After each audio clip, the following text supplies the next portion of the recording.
د هیلو وړانګه رادیويي ډرامه د ټولو د کامیابی او خوشحالۍ ملګری.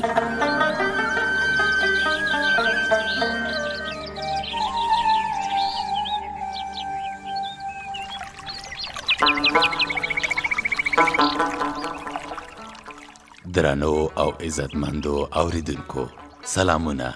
ستاسو د خیر اختیا په هیله تاسو د ډرامې په تیرو برخو کې واوریدل چې زما د یو شمېر اوسیدونکو له امله زما یو خدمتګار وګړی خفا او خواشینی شو. عاشق ګمان کاوه چې زما ښکلې ملګرتیا بدرنګه شوه.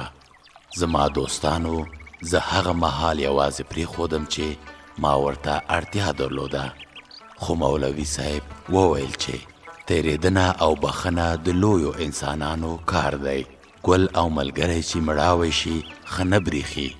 تر دې وروسته چنارګل، خیالي او امت خان له عاشق نه بخښنه وغوښته او پر خپلو کړو ژمنو یې پښیماني څرګنده کړه.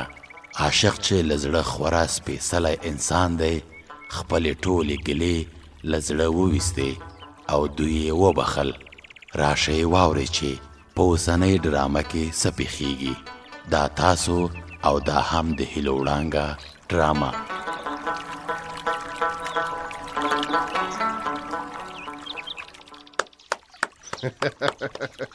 څنګه خبره ده چې سرونه مو لکه فیلمرغان ځړان نیولي او چرتونه وهئ؟ څوک دی؟ نه کاکا خوشحاله، څه خبره نشته. د ژرندې پل مې تېره کاوه، هسې لږ په چرت کې لاړم. چنارګله یو ته خو نه یې. همت خانم د بیلچې لاس یې تندي ته نیولی او چرت یې وهه. خیالي ګل خو بیخي سترګې پټې کړې وې او ډېر لرې تللی و. زه چې لږ ستړی شوی وم، دا صوفه مو اواروله. ما ته خوب راغی کله چې چنارګل په واړه څټک د ژرندې پل ته ټک ټک ورکاوه. خوب زنګولم خو بیا مې مولوي صاحب خوبونه والوزول. خیالي منم دی، صادق ځوانې، اصله خبره دې وکړه. ما مولوي صاحب عزیز الرحمن له لرې ولیده. تاسو ته څه خبرې کولې؟ هو مولوي صاحب داسې خبرې وکړې چې موږ درې واړه ایله بیله راویښ کړو. راویښ یې کړئ که ویده؟ خوشحال کاکا په ظاهره به ویده و چورتي ښکارو، خو زموږ زړونه یې راویښ کړل. هغه څنګه؟ بس له ما چنارګل او همت مصیبت نه لویه تېروتنه شوې ده. خیالي ښه وایي، موږ درې واړو اول هسې ټوکه بلله. ټوکه د چا خبره په غم واوښته. تر ژبو لاندې خبرې مه پټوئ. روښانه خبره وکړئ چې سر مې پې خلاص شي. خوشحال کاکا چنارګل او همت مصیبت هسې د یوه غره او د بل غره سرونه ولي. اصله خبره خو دا ده چې عاشق له موږ نه خفه شوی دی. ښه اوس په خبره ورسېدم. ښه نو مولوي صاحب څه درته وویل؟ مولوي صاحب خو ډېرې ګل خبرې وکړې او زموږ زړونو ته مو لوېدې. که بد مې ویل همته مصیبته. نه ښه وایه خیالي ګله، مولوي صاحب ډېرې ښې خبرې وکړې او د ښو خبرو ځواب نه وي. نو مولوي صاحب څه وویل؟ چنارګله ته یې ځواب راکړه. وایم کور دې له غلې ډک شه. زه وایم چې خیالي دې درته وایي. خیالي ته یې ووایه. د چنارګل خو ژبه کلوب شوه. مولوي صاحب راته وویل چې بې ضرر او خوندورې ټوکې ښې وي، خو که په ټوکو خبرو د چاته ضرر او ازار ورسیږي دا نو بیا ګناه ده او بده خبر ده. اوس خو دا ضرر له تاسو رسېدلی ده. د یو غریب انسان زړه مو خفه کړی دی. رښتیا وایې کاکا خوشحاله، موږ اوس پښیمانه یو. مولوي صاحب وویل چې عاشق خوشحاله کوي او بخښنه ترې وغواړئ. مولوي صاحب عزیز الرحمن ګل خبره کړې ده. اوس یې نو ماته چل راځي. څنګه چل؟ داسې به وکړو چې زه به هم په تاوان در شریک شم. موږ او تاسو څلور واړه به عاشق ته ډوډۍ وکړو، بخښنه به ترې وغواړو او خوشحاله به یې کړو. واه جار د کاکا خوشحاله، اوس دې خبره خلاصه کړه. یارانو یو جانانه چک چک. دا ډول دې لږ غلی که چې خبرې سره واورو. ښه کلیوال خو راجمع شوي دي. اوس د ډاکټر صاحب خالد خپله خبره کلیوالو ته ورسوي. ملک صاحب حضرت خانه، زه به کلیوالو ته خپله خبره وروسته وکم.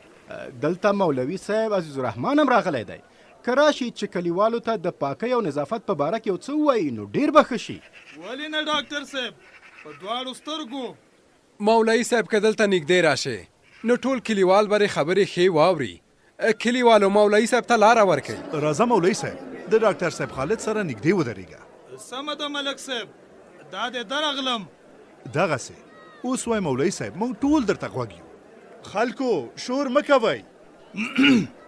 نحمده ونصلي على رسوله الكريم، أما بعد فأعوذ بالله من الشيطان الرجيم، بسم الله الرحمن الرحيم. زما معززو کلیوالو، زمون خوږ پیغمبر حضرت محمد صلی الله علیه وسلم په یو مبارک حدیث کې فرمایي النظافة من الایمان. د دې حدیث مبارک ترجمه ده چې پاکی او نظافت د ایمان برخه ده. جزاک الله مولوي صاحب، خدای دې موږ ته د پاکۍ او نظافت توفیق راکړي. الهي آمین. زما معززو کلیوالو، که موږ او تاسو پاکۍ او نظافت ته پام وکړو نو الله جل جلاله به رانه راضي وي او د حضرت محمد صلی الله علیه وسلم په حدیث به مو عمل کړی وي. ماشاءالله مولوي صاحب ښکلې خبرې دې وکړې. د نظافت په باره کې به بیا هم خبرې سره کوو، خو اوس د ډاکټر صاحب ووایي چې موږ ته څه مشورې راکوي. مولوي صاحب محترمه، خبره دا ده چې نن سبا ډیر مرضونه له ناپاکۍ را پیدا کیږي. معنا دا چې د پاکۍ او د نظافت خیال نه ساتل مرضونه را پیدا کوي. ډاکټر صاحب په دې مو له ښه وپوهوه چې د پاکۍ خیال نه ساتلو نه دی مقصد څه دی؟ ملک صاحب مقصد مې دا دی چې ځینې خلک له اوبو خوړو سره بې احتیاطي کوي، فکر نه کوي چې دا اوبه او دا خواړه څنګه دي، پاک دي او که ناپاک. ډاکټر صاحب محترم، تاسو ښه وفرمایل که ناپاکې اوبه وڅښل شي او ناپاک خواړه وخوړل شي خامخا به وجود ته ضرر رسوي. همداسې د مولوي صاحب، زمونږ بدن باید پاک وي، زمونږ کالي باید صفا وي او زمونږ د اوسېدو ځای باید چې پاک او صفا وي. خلکو شور مه کوئ چې ډاکټر صاحب خپلې خبرې وکړي. ښه ډاکټر صاحب مهرباني وکئ. اوس به زه د مقصد خبرې ته راشم. وایه درته غوږ یو.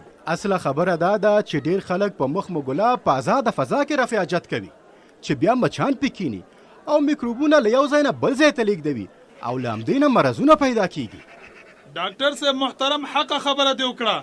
په آزاده فضا کې په رفع حاجت کې ناستل د آدابو خلاف کار هم دی. ښه ډاکټر صاحب، اوس ته ووایه د دې کار مخنیوی به څنګه وکړو؟ ملک صاحب مخنیوی ډیر اسانه دی. که هر څوک د کور په یوه مناسبه برخه کې د خپلې کورنۍ لپاره کناراب جوړ کړي، په آزاده فضا کې به له رفع حاجته بېغمه شي. کلیوالو واورېدل؟ هو سنګینه، ټولو واورېدل. بله خبره دا ده چې هر کناراب باید پوښ ولري چې مچان ورنشي.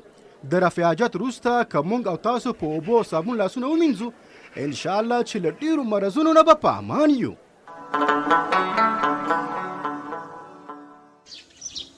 ملالۍ لورې، څه دې ویل مورې؟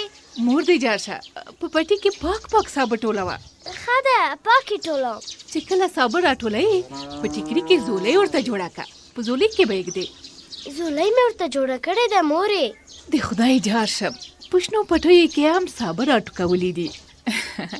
پیسې مو هم نه پیځي. ستا په لاس پخه شوې سابه ډېر خوندور وي. رښتیا وایې؟ هو خود رښتیا وایم. نن باید ډېر سابه راټول کړو چې روژه ماتي ته یې د ګاونډیانو کور ته مو ورولېږو. صحیح ده مورې، د پلار په خبره مې هم خرما هم ثواب. او ملالۍ لورې، هغه د شریفه ترور دې م راغله. کومه ده؟ زه خو یې نه وینم. په دې ونو پناه شوه، اوس به راشي. ښه ومې لیده. شریفې دې خوا ته راځه، په دې پټي کې ښه پرېمانه سابه راټوکېدلي دي. هو مام، تاسې ولیدئ چې مور او لور په سبزي ټولولو بوخت یې. زه هم درپسې درغلم. ډېر د ښه وکړل چې راغلې. موږ به هم دوه ګټې وکړو، یو به مفته سابه راټول کړو، بل به ستا خوږې خبرې هم واورو. ترورې ستړې مه شې. اوی جار دې شمه، لویه شې ملالې ګلې، ته خو ډېره راباندې ګرانې. جار دې شي ترور دې ده نه. ترورې ته م راباندې ګرانه یې. جار په ما بیا تاسې دواړه ګران یې. ایوه شریفې، چې په کلي کې دا ډول ولې وهه؟ په کلي کې خو به واده نه وي؟ نه د چا واده دی او نه خیرات. کلي ته ډاکټر خالد راغلی دی. د څه لپاره راغلی دی ترورې؟ ملالۍ لورې، خلکو ته به خبرې کوي او خلک به پوهوي چې له مرضونو نه څنګه ځانونه وساتي. ډاکټرانو ته د خدای خیر ورکړي، هغه ورځ فرزانې م ښې خبرې وکړې د سابو او ترکارۍ په ګټو یې وپوهولو. صدیقې له سابو او ترکارۍ دې وویل، ما ته دې یوه خبره را یاده کړه. کومه خبره؟ هغه ورځ امید د کور په انګړ کې د ترکارۍ او سابو لپاره ځای جوړاوه. ښه. امید ویل چې ترکاري به له پخولو مخکې د مالګې په اوبو او یا هغه څه ورته وایي کوکورین ترورې کلورین ورته وایي. او رایا چې کلورین په دې ښه صفا او پاکه ومینځئ. په مالګې او کلورین یې ولې مینځي؟ ویل چې د مالګې په اوبو سابه ومینځلی شي، میکروبونه یې نه پاتې کېږي، ټول مړه کېږي. ولې خاندې لورې؟ ترورې میکروبونه نه، میکروبونه. ښه ملالۍ لورې، بس میکروبونه دي که میکروبونه دي، خدای یادول نو. موږ چې په مهاجرت کې وو دا خبرې به یې په تلویزیون کې کولې. زموږ امید به هم دا خبرې یا له تلویزیون اورېدلې وي، یا به ډاکټرانو ورته ویلې وي، یا به یې په کتابونو کې لیدلې وي، خو د ګټې خبرې دي.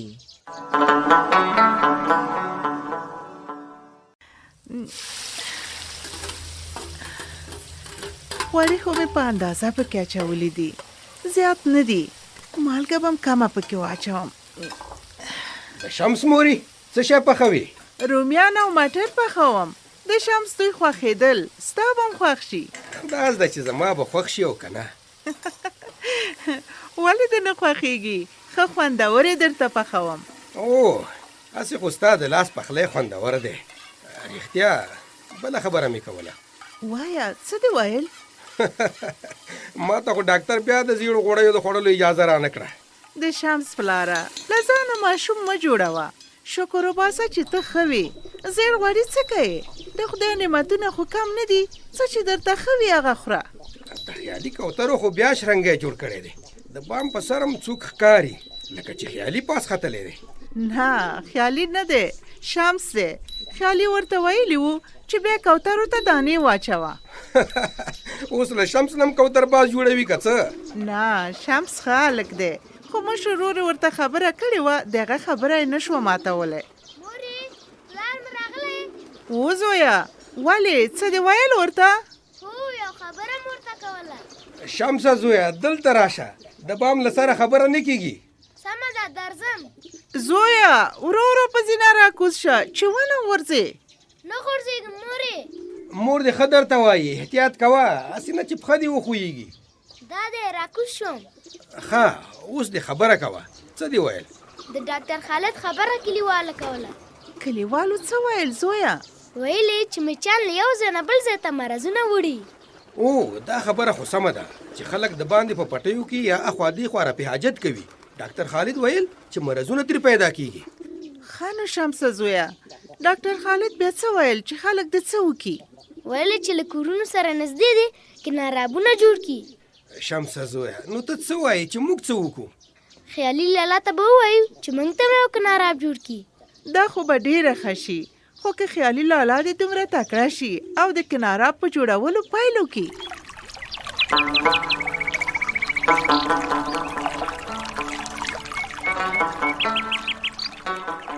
درنو دوستانو، روژه مو د خالق تعالی په دربار کې قبول شه. دا چې د روژې مبارکه میاشت ده، ځینې مهال د کورنۍ مشران د خپل وړو بچو له خوراک او څښاک نه ځانونه نه خبروي او کوچنیان ورځ په ولږه تېروي. نو د دې لپاره چې روغ او صحتمند ماشومان ولرئ، د روژې مبارکې میاشتې په لړ کې د خپل وړو ماشومانو خوراک او څښاک ته ځانګړې پاملرنه وکړئ. تر بیا مو په لوی خدای سپارم، د خپل ځان او خپلو ماشومانو روغتیا ته پام وکړئ.